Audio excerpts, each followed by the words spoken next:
my pleasure to introduce to you Jakky Bankong-Obi and Nicole Arocho Hernández. Each of these poets will read for about 15 minutes, and then we will finish this reading with a QA for both the poets. So please feel free to mute until we get to that QA time so that we can give our full attention to the poet's reading. But you can use the chat to encourage the poets, type lines or phrases that might shine for you. And then when it gets to the QA time, the chat is also a place to drop questions, as well as you can use your audio. If you need a written copy of Jakky or Nicole's poems for accessibility purposes, you can direct an email to poetsinpajamas@gmail.com. And without further ado, I'd like to introduce you to Jakky Bankong-Obi. Jakky Bankong-Obi is a poet living and writing from Abuja, Nigeria. Her chapbook, What Steel Yields, was chosen by Kwame Dawes and Chris Abani for publication in the New Generation African Poets box set by Akashic Books and APBF. Jakky is co-editor at Iceflow Press, and her work is forthcoming and in London Grip, the Kalahari Review, Reliquia Journal, Patchwork Lit Mag, Gutter Magazine, the Poetry Review, Pigeonholes, and Memento, an anthology of contemporary Nigerian poetry, and more. Jakky is on Twitter as @JakkyB5. I'm going to also drop that bio in the chat so you can read it along.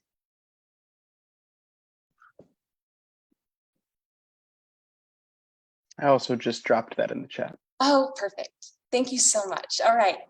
And thank you again, Jakky. I'll let you take it away. All right. Thank you, SJ. Thank you.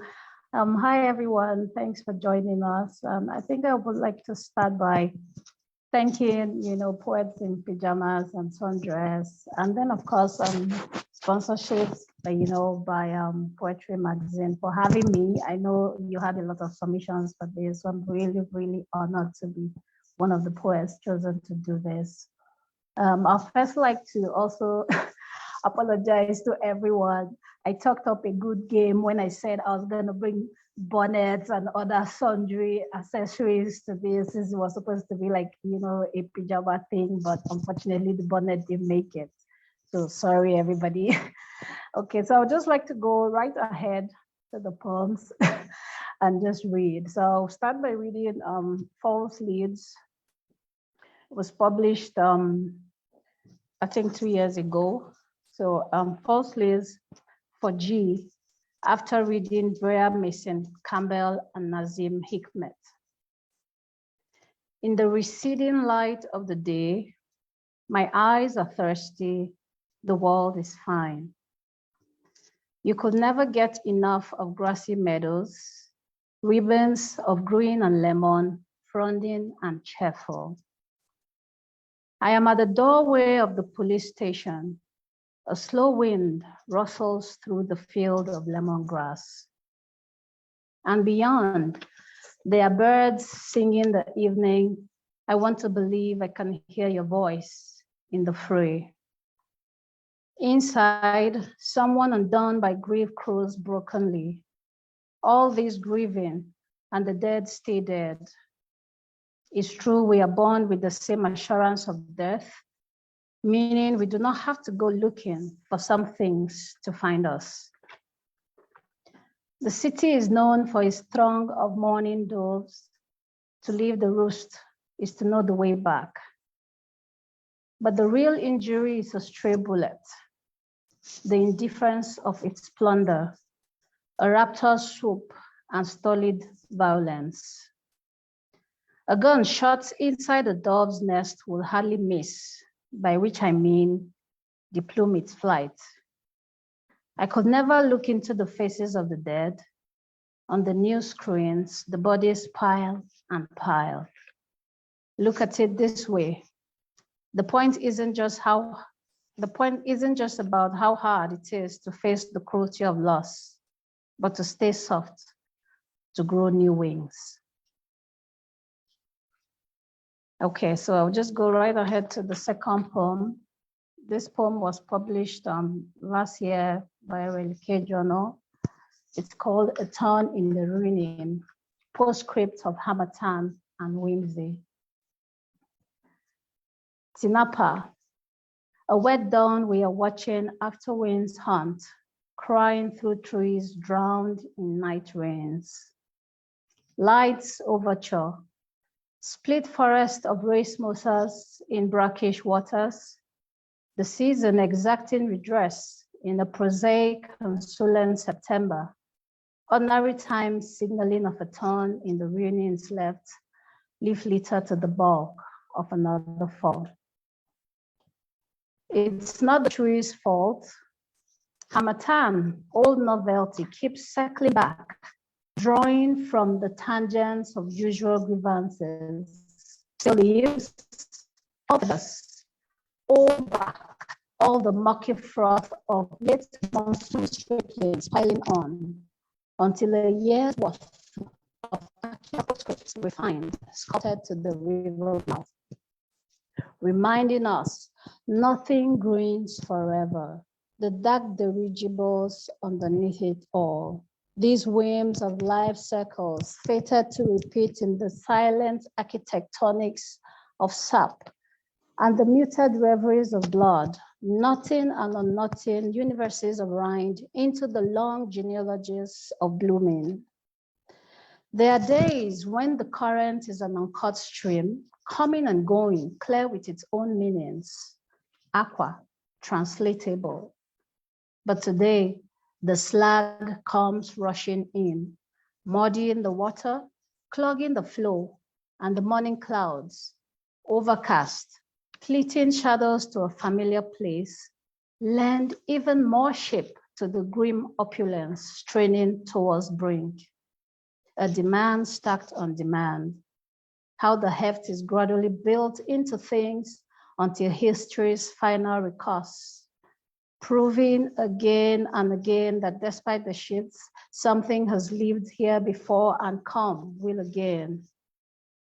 Perhaps it has something to do with the shape of water, that primed arc, how easily she refuges whatever plunges beneath the meniscus, exerting life's protracted arrangement with the times, until the returning moontides, clearing old creeks, divulging old paths, settling freshwater scrubland, until sap, buskage of wood and sylvan, rises back to crown new wreaths, to nest new songs of sky. Love, to what then do we hold on to, hung over on the tallies of all our once wished for forevers? So just a quick note on this poem. Tinapa is a tropical resort town in Calabar, a town in the southeast, a coastal town in the southeastern Nigeria.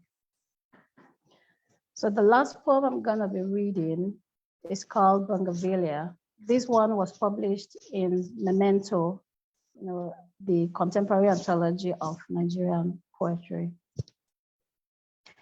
My fingertips, scented and nectar sweetened, fitted in dry season blossoms, tender and spike shorn, split raw with familiar ache, Bougainvillea. The blooms, bold and vining, petals skyward pointing, as if praying or votive. The way humans yearn for beauty, avid and ravenous, like a candle lit and flickering, races to burn itself out. Eager, I pluck at them and leave bits of myself, human sacrifice for the perennial altar, because beauty rarely leaves you unscathed. When she touches you, she splits you open, tender, soft like new birth, a sacred thing. Thank you.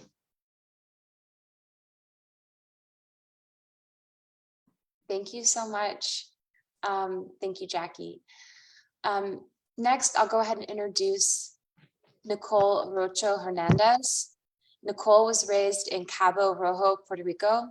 Her poems have been published in the Acentos Review, Electric Literature, and elsewhere. She's received awards from the Academy of American Poets and the Swarthout Foundation, and a nomination for the Pushcart Prize. She was a finalist for the 2022 Black Warrior Review Poetry Prize, judged by Dianne Seuss. Her chapbook, I Have No Ocean, was published by Sundress Publications. Her second chapbook is forthcoming with Glass Poetry Press. Her work has been supported by the Hambidge Center and the Center for Imagination in the Borderlands, among others.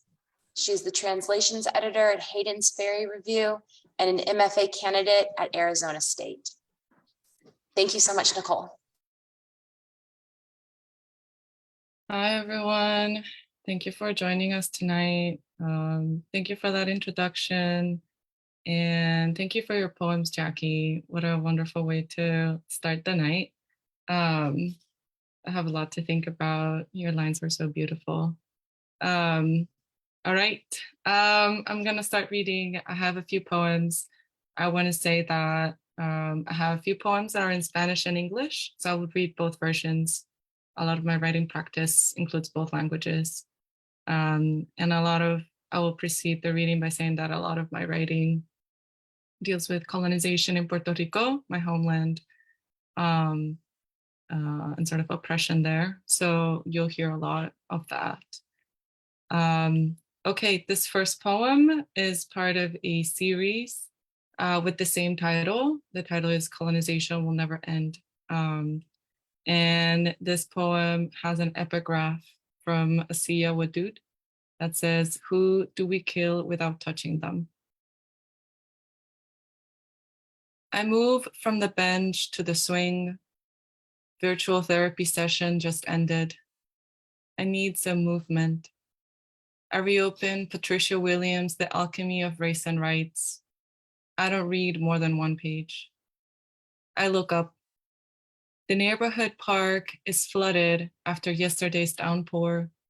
The desert sun is out with the shade of a perfectly thick green canopy and a cool spring breeze protect me. How does generational trauma affect you? 7 adults play volleyball. 3 others move back and forth in the skate park. A middle-aged white man reads on a pavilion. A few other men dressed in neon vest have a conversation with furrowed brows. I'm not sure what is happening behind me. The birds sing, a baby cries, then laughs. All this time, I swing back and forth into smaller, then longer parabolas. Give me a specific example. The rusted metal of the swing makes the loud, cacophonous sound, matching my dance. It is not until now that I realize it is a shrieking cackle. One I'm getting concerned stares for. One I needed to hear among all this, a familiar tune. To cut suburban beauty with a horrendously gorgeous nail. I swing faster, closer and closer to the perfectly thick white clouds. The choir grows, inflamed in their tender, coarse laments.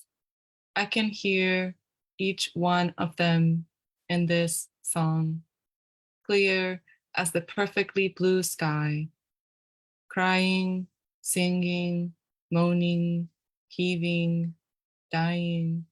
Can you?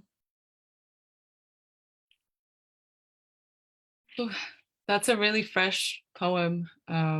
So reading it out loud is quite a feeling right now. Okay, next poem. I'll read the Spanish first and then the English. Es la rutina. Es la rutina medir cuánto echar en las botellitas de 3 onzas, de estrellas, de mar, de avería, volar con porquerías, sin deslumbre, cada mañana contar cuánto queda, deseo turbio, encontronazo con la soberanía, pulir, mentir, seguir de frente, maldita en la deriva, atabey en el sueño, pez en su boca, mío, el placer de comer en escapaditas, voraz, la mordida, su sal y sollozo. ¿Por qué rías? Para que rías, río, río, y me convierto en río. It is routine. It is routine to measure how much in the 3-ounce bottles of stars, of sea, of breakdown, to fly with porquerias, without vacation glow, every morning count how much is left, murky desire, encontronazo with sovereignty, polishing, lying, moving forward, damned on the halda's edge, atabey in the dream, fish in her mouth, mine the pleasure of eating on short escapades, voracious bite, its salt and sob. Porquerías, why, what, laugh, so you laugh. Rio, why, what, laugh. Rio, and I turn into a river. So in these two poems, Rio, it's a word in Spanish that can mean to laugh, and river. So I was investigating sort of that connection between the words. And yeah, traveling back and forth, right, between Puerto Rico and the United States. This next poem, also river, and this is after spending some time in a river in Jayuya, in the mountains in Puerto Rico, called the Río Saliente. And there is a Spanish and English as well. I'll read the Spanish first. Río Saliente. El agua me reclama los años ciegos, feliz con migajas de la mesa de los puercos. Yo quiero que me lleve tu corriente hasta donde las migajas se pudren y florecen. Todavía a veces se me oscurece este navegar endémico y las rocas muerden mis costillas y los peces arañan mis dedos, y entonces entiendo que mis ojos no crean cercanía, que tocar es lo que me comunica conmigo, con los míos. Agua, tu transparencia me obliga a acariciar lo que escondo. Llegamos hasta la corrosible piedad de mis pies, y con ternura me llevas a la boca de mi fracaso, donde las migajas se acumulan en una montaña gimiente que roza mi paladar, y si pudiera pedir un deseo, sería que la altitud se diera raíz un poco más rápido. Río Saliente, your water demands I answer for the nothing years, happy with the crumbs from the table of the pigs. I want your current to take me to where the crumbs rot and bloom. Sometimes I am still and darkened in this endemic navigation, and the rocks bite my ribs, and the fish scratch my fingers, and the plants grip my ears, and it is then I understand. My eyes do not build nearness, connection. Touch is what communicates with myself, with my beloveds. Water, your transparency forces me to caress what I hide. We reach the corrodable piety of my feet, and with tenderness you take me to the mouth of my failure, where the crumbs accumulate into a moaning mountain gracing my palate. And if I could make one wish, it would be that this altitude relinquish to root a little bit faster. And next, also English and Spanish, but this is very short. It's sort of the second part of this poem. And the Spanish is a tanka, and the English is a haiku. Río saliente. Te quiero enseñar mi primer capullo, pero la lluvia debe erosionarme un poco más. Río saliente. I want to show you my first bloom, but the rain must weather me some more. Okay, okay, last one.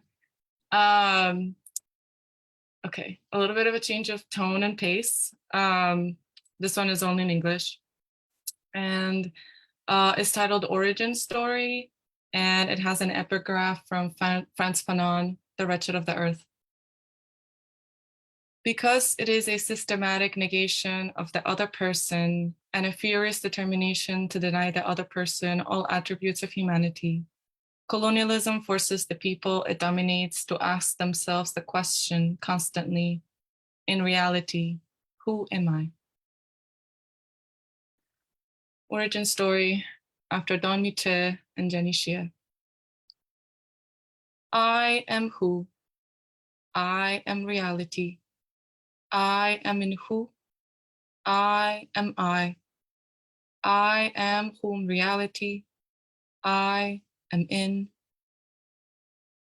I cannot, my furious determination, I cannot question constantly. I cannot attributes of humanity. I cannot systematic negation. I cannot, it dominates. I cannot, the other person. My mother said, please stay here. And I said, I cannot. My friend said, please stay here. And I said, I cannot. My grandmother said, please stay here. And I said, I cannot. My grandfather said, I cannot. And I repeated, I cannot.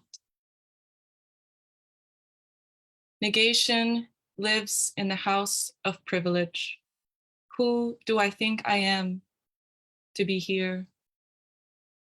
To exclude is to exert power.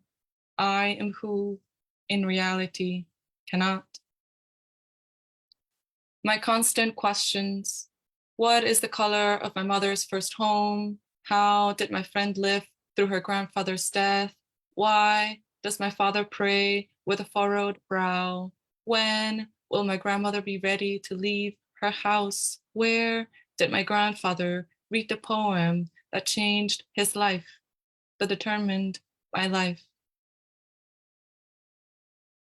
To force my way through lexicon, what I need is a knife with splinters. That I want to hurt you, I don't want to deny it. My furious determination contains all attributes of humanity. It is not slippery, it is not sloppy, it is not polemic, it is polyrhythmic. To dominate as in flutter backwards into other, into person, without asking. Because stay here is a prayer I needed to furrow my brows for. Because I will not say please. I am reality. I am who you cannot deny. Return as in demolish. Systematic cannot. Constant canon. I am all. Broken chair. Mid-air. I am all in. I am I.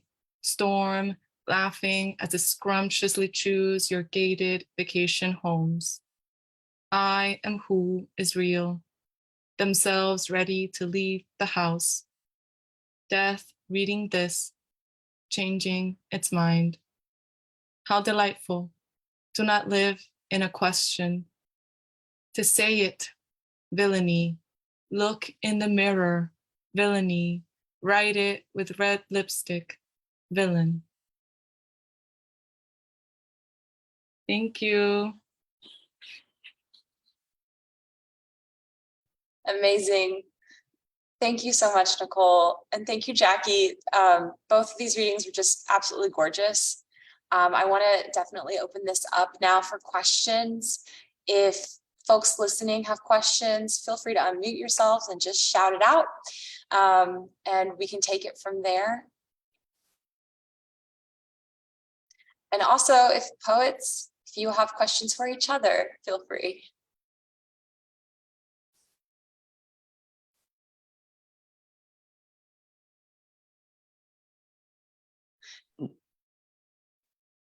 I think that I have a question that I might kick us off with, if that's all right. Yes. It occurred to me, I don't think it really set in until, Nicole, you mentioned kind of the use of the river in your work, but thinking back to Jakky's reading too, the wet dawn and this, like, there's a couple lines that talk about a stream, Jakky, I believe, and it was in your second poem. And then I was thinking about, Nicole, of course, your work and how both of your works, I should say, deal with that idea of the water, the rain's wetness, maybe in general. But for whatever may come to mind, I wanted to pose an open question, maybe first to Jakky and then to Nicole, for you both to respond to the role of water as a place or as an entity, as something to draw inspiration from, or what about the water, or what water evokes in you and your writings. Okay, thanks, Aslan, for that question. I think, yeah, when I was reading where I said, you know, that the first line of that particular poem that you referenced, you know, I think the place, it's not like everything, you know, it's actually a sort of like an event, you know, that happened. And then I was there with someone who meant something to me at that time, you know, where that whole poem is set in place. And then as relationships go, you know, it didn't, of course, pan out well. But so when I was writing from, it just, you know, so that place is a tropical resort, you know, in southeastern Nigeria. And if you know Nigeria very well, the area is an access point for coastal plains, virgin rainforests, coastal mangrove, wetlands, and then of course the place where Nigeria is, you know, where we're more popular for the oil-rich Niger Delta area, which is, you know, very much polluted and all that. So yeah, it was actually something that happened, you know. It's just the whole thing, and then of course going back there through memories and all of that, it's just a sort of like transformation for me, you know, like a healing process for me with water, with, you know, first of all the wet dawn after the storms and all of that. Here in Nigeria we have just basically two seasons, the dry season and the rainy season, how it usually is in the tropical areas, you know. So but then it rains and the whole place gets sort of like flooded, you know, and then the leaves, everything just gets clogged up and all of that. And then, but after the rains and everything happens, it just clears up and it just becomes really beautiful, serene, you know, water body. So I think it was just that analogy of, you know, how water can be both, you know, a destructive force and healing as well, you understand? And how, you know, after the storm and everything, and then it becomes so calm, and then you're like, okay, I thought it was gonna kill me, you know, but here we are. It just seems like everything just got washed away, renewed in a way. Then it was like the question was just, although the poem took me a little while to write, you know, like it wasn't just one of those just comes, and it took me about 6 months, I think, to write this poem, you know. But so in that period, I went through all of the processes, you know, I cried in the middle of it, you know, everything happened. But yeah, I think for me, you know, I'm majorly a nature and place poet. You know, I write basically, my analogies, my imagery, just all nature. It's not like I planned it though. It just happens or happens, you know. So that the whole thing with water being both a destructive force and a healing force is what I wanted to, you know, image in that poem. So yeah, water for me, and I come from that area as well. You know, I come from a place of thick forests and then rivers and all of that. So that's it. For me, water is both a healing force, you know, a destructive force. But then what is, you know, when we say destruction in nature, nature is not destructive. Nature is what it is, you know, it happens as it should happen. So yeah, I noticed too that Nicole and I basically had almost the same themes running, you know, but for me, that was just it. Sometimes you go through something and it looks like, you know, this is the end of it. And then after some time, everything settles and you look back and you're like, okay, I grew through this process, you know. So that's what water does, I think, you know.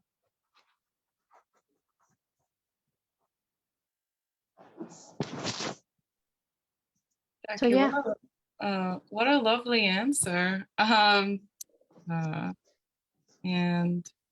I'm thinking of the similarities in our work and the ways that we come to it too. Like the water, for me, growing up in Puerto Rico, right? It's an archipelago and we're surrounded by ocean and we have a lot of rivers and streams. And I grew up in a beach town. So the ocean was a constant companion, a friend really.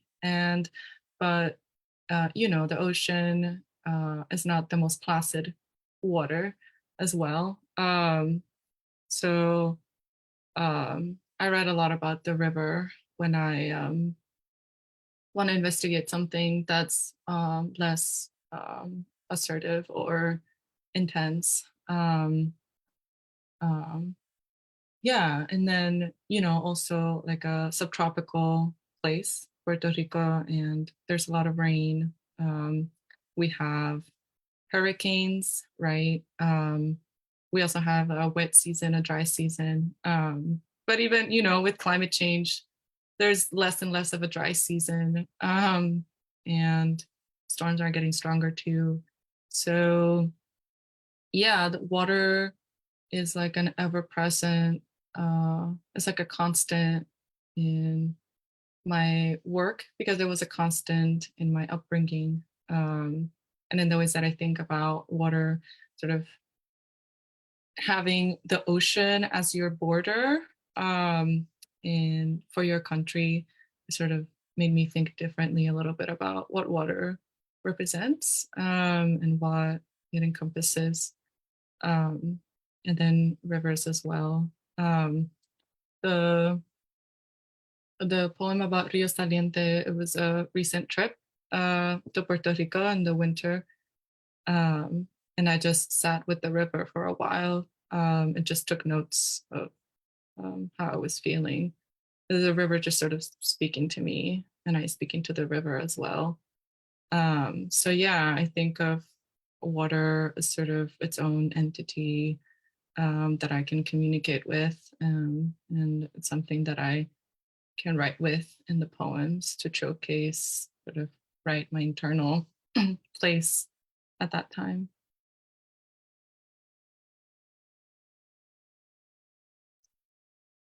Thank you for that. Do we have any other questions from folks listening? I know I have some things I always am curious about, and you all have both sort of mentioned your influences or things that are inspiring you, but if you would each want to talk a little bit more about maybe things that are inspiring you right now, things that you're reading lately, that's making you excited, I would love to know. Yeah, what's sort of in your ecosystem of reading? Oh, okay. So, well, I am a very chaotic reader, I think. You know, I might just be reading 6 to 7 books at once, you know. I'm not, but I've been trying since last year, I've been trying to like get some kind of discipline, you know, like if I started a book, I just want to see if I could finish it, you know, like in a couple of days or something. I'm not really, well, I have read like a few books at once, you know, in a sitting, but I don't have the time because I have a child, you know, and then of course there's the hustle for money, work and all of that, and then trying to write. Because I also just started writing just before the pandemic. So it's just a life I'm trying to grow into and trying to, you know, like fit into my routine or let my routine fit into it. Let me say it that way, you know, so I really don't have the time as such. But I recently, yesterday, I think I just finished reading, there's a book by Wisława Zimbowska. I hope I pronounced that well because I'm not too sure if I have it, you know.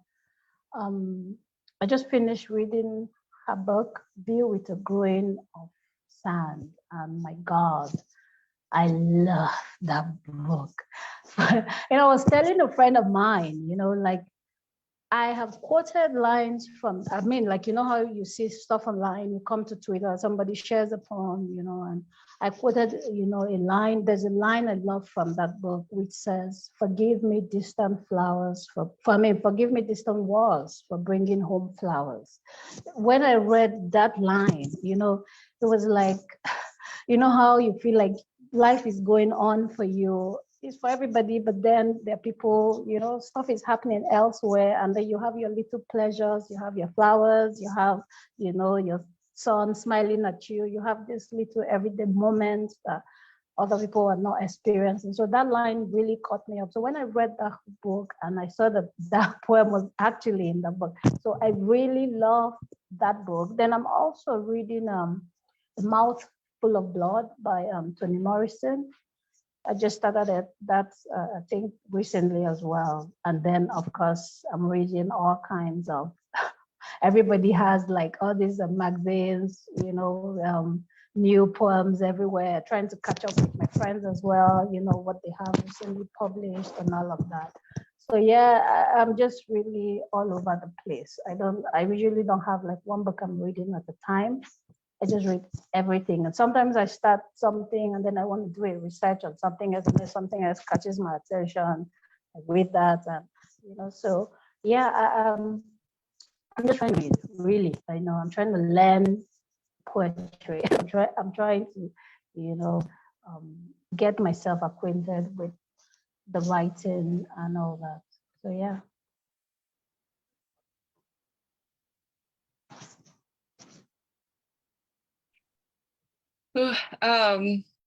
Reading. I'm also a chaotic reader, especially being in grad school and having a gajillion things to do and trying to find the squeeze in like reading for pleasure when you can. And I also like to mix in poetry and prose. So right now, I'm reading, I have them here because I always forget the names. Ask the Brindled by No Rivilla. Really recommend. Native Hawaiian writer. And I'm reading The Wonderful Concentrate by Courtney Faye Taylor. Highly, highly, highly recommend. Wonderful, wonderful book. And those are poetry. And then I'm reading a book of translated short stories. So this is called Baboon by Naja Marie Aid. And I can drop these in the chat later. Yeah, so short stories, it feels like some of them are like 4 pages long. I'm like, I can do this. I can just squeeze this in, you know? And they're like a different kind of pace. It sort of feels like it rewires my brain sometimes from all the poetry. Makes me think differently as a writer to read prose, especially translated literature. I really love squeezing that in. So those are like some books that like the last 2 months have been like, you know, swirling around. And then I'm always trying to find things to read on Twitter, just poets that I follow. I always there's always these little gems. Yeah, I love that. Following writers that you love, and then they post things that they love, and you just find great things to read. And like I also sort of like a little ritual I have in the mornings while I'm preparing breakfast. I just listen to the slowdown. So a poetry podcast from the Poetry Foundation. And it's just one poem, but you know, they Major Jackson does this very beautiful introduction. Before that was Ada Limon. And yeah, it just feels like a really good way to start the day. So I do that as well.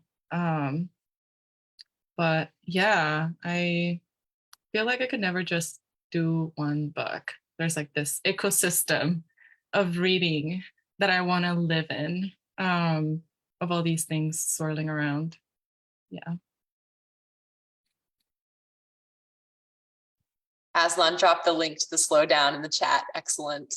Yes, I'm like scribbling away over here, all your all's recommendations, because that all sounds amazing. We also have a question in the chat. Jimin asked, I was wondering what your relationship with American poetry within the context of your own poetics are, as antagonist and as something to live with. By American, I'm assuming, Jimin, you mean like North American or US. But feel free to clarify the question if I did not ask it clearly.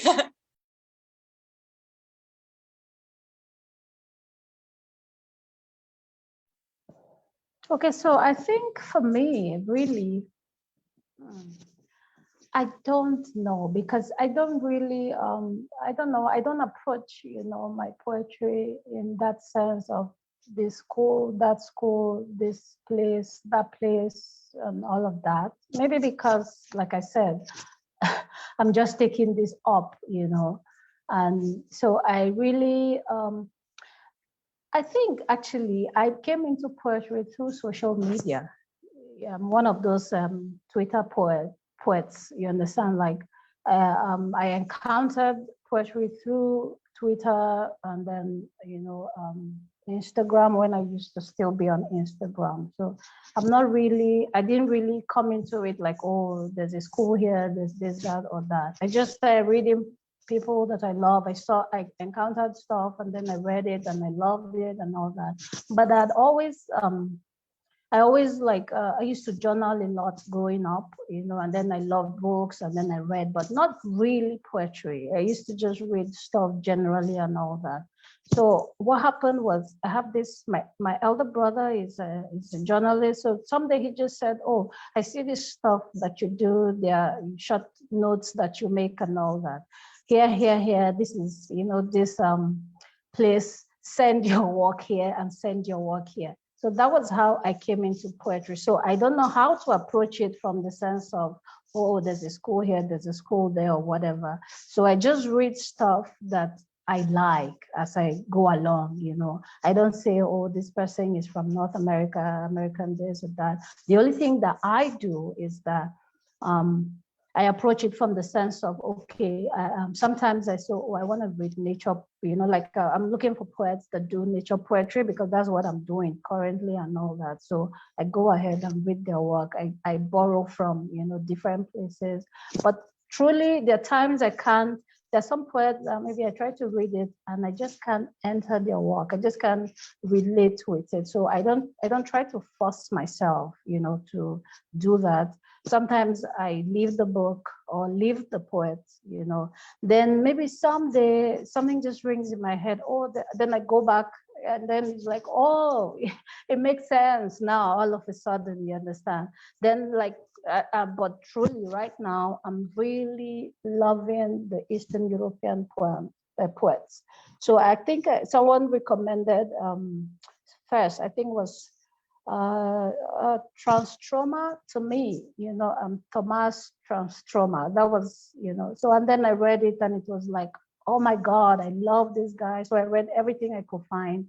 Then I went into Joseph Brodsky. Then I started reading Anna Kamatova. So that's like for the past few months, I've just been reading like, European, Eastern European poet. But I think I've read even more American poets since I started writing, because that's really where, through social media, that's where, I started with. But truly for me, because I don't have a degree in, I just have a BSc in international relations. So I don't have like a master's or anything. So I didn't approach the work from a place of, oh, I wanted to be a poet growing up. You understand?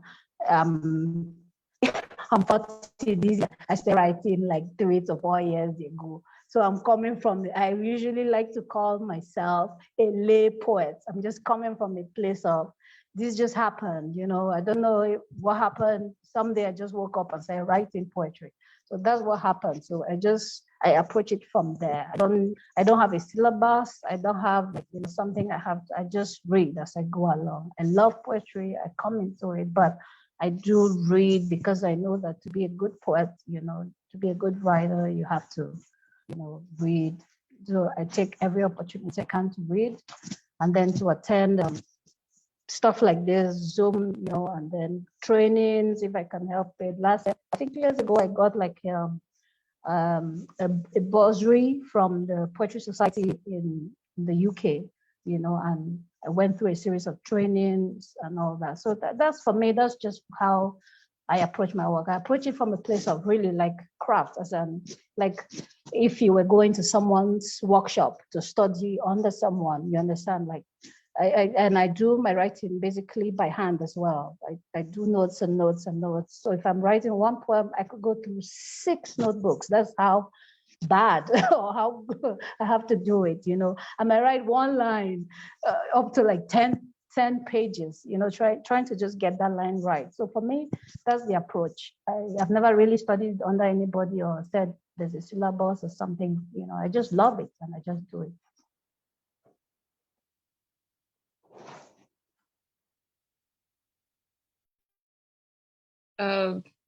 How wonderful. Lots to think about there. Just sort of like the root of poetry, like why do you really do it, and like why do you come to it? So lovely to think about that.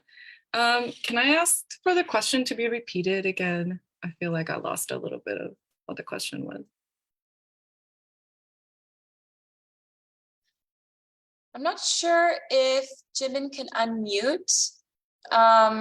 It might be a settings issue, but the question as it is written is, I was wondering what your relationship with American poetry within the context of your own poetics are, as antagonist and as something to live with.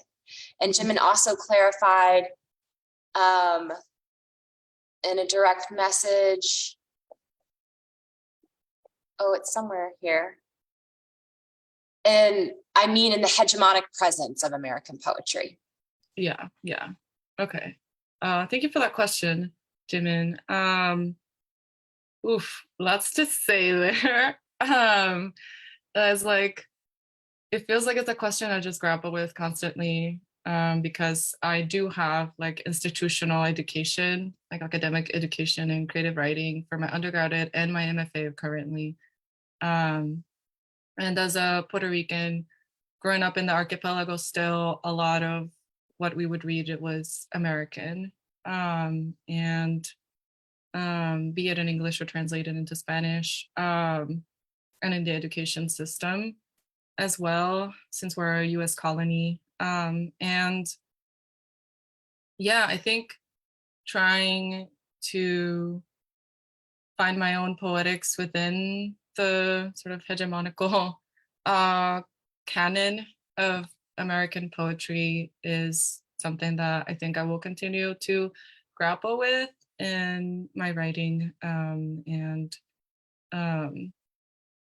there is a very concerted effort I've made to read the work of writers that are working on the outskirts of that canon and creating their own canon. So people like Don Miche or like No Revilla's book is incredible.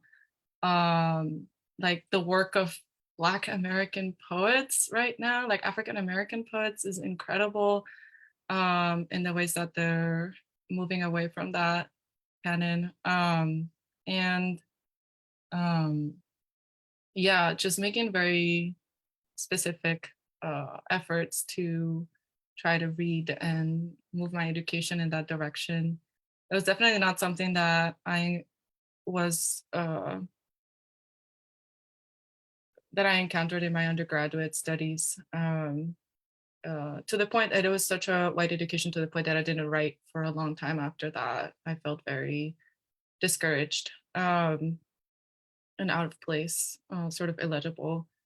And then sort of finding my way back into the writing because of sort of finding poets that were working against the grain like that. And then also the ways that there's a whole new wave of Puerto Rican poets that are doing incredible work as well. And like reconnecting with the poetry scene in Puerto Rico and finding community there. And in the ways that we're all writing and sort of aiming for an anti-colonial poetics against empire, against colonialism. Sort of finding that community has been very important for my work and sort of validating the ways that my work is moving. Yeah, I think, yeah, it's something that I will continue to grapple with, but it's definitely an antagonistic relationship. And a little bit of that can be seen in the last poem that I read. And in my work, there's a lot of anger and there's a lot of tenderness too. And yeah, my work tries to sort of move through those things. And definitely some of that anger is towards that sort of hegemonic canon that sort of excludes a lot of voices.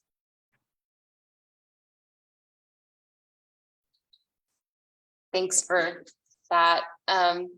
It's nice to hear that some of the answers lie in community, that the poets that, you know, inspire us today are on Twitter and posting things, and that we can connect and find new voices that way and lift up other people's voices on, you know, it's really, that's exciting to me. We are really at the top of the hour at this point. But this has just been a really wonderful discussion, and it's been great to hear your all's work and your thoughts. And I just want to say again, thank you for reading, and for everyone that came and tuned in.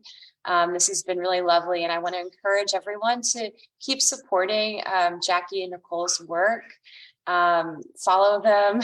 I know Jakky has a Twitter. If Nicole, you want to share your handle or website or anything like that, definitely please feel free, and everyone definitely feel free to come back to Poets in Pajamas. We have another reading on April 16th, which will be Mary Lee Wuna Christensen and Serena Brown. So come and check that out as well, and you can follow Poets in Pajamas Facebook page or WordPress for links and details as that reading comes up. But thank you again so much for everyone for sharing your work and for taking the time. Thank you. Thank you. And I love your cat, SJ. Thank you. She's such a little lady in the background, just stealing focus.